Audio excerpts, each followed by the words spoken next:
د لوی پکتیا ځوانانو ټولنو ګډه جرګه د لوی پکتیا ځوانانو ټولنو ګډه جرګه په هیواد کې د روانې جګړې د بندېدو او تر ډیره ملکي وګړو ته د وختي مرګ ژوبلې د مخنیوي په موخه د جګړې له ښې لړخونه غواړي چې د روژې مبارکې میاشتې په خاطر بین الافغاني خبرې بیا پیل او یو دایمي اوربند رامنځته کړي.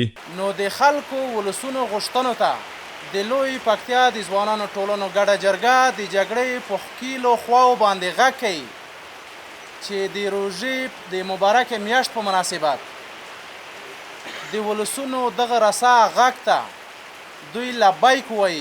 دوی وایي د سولې مذاکراتي پلای باید ټول هغه خنډونه له منځه یوسي چې دا پروسه له ځنډ سره مخ کوي او په خبره یې که دا پروسه بریالی نشي د ملکي مرګ ژوبلې کچه به لا لوړه شي.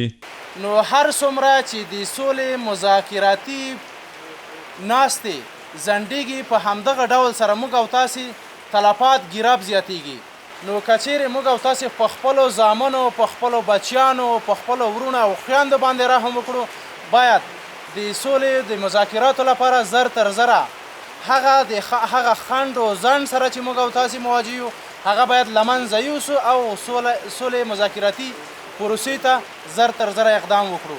د لوی پکتیا ځوانانو ټولنو ګډه جرګه وایي سوله د ټولو افغانانو غوښتنه ده او د جګړې ښې لوري باید د افغانانو د غوښتنې ته لبیک ووایي. خو زموږ خواهش دا دی چې په وړو موضوعاتو باندې د دواړو طرفونو نه هم د دولت نه هم د طالبانو نه خواهش دا دی چې د خدای دپاره دغه زرینه موقع د لاسه مه ورکوئ.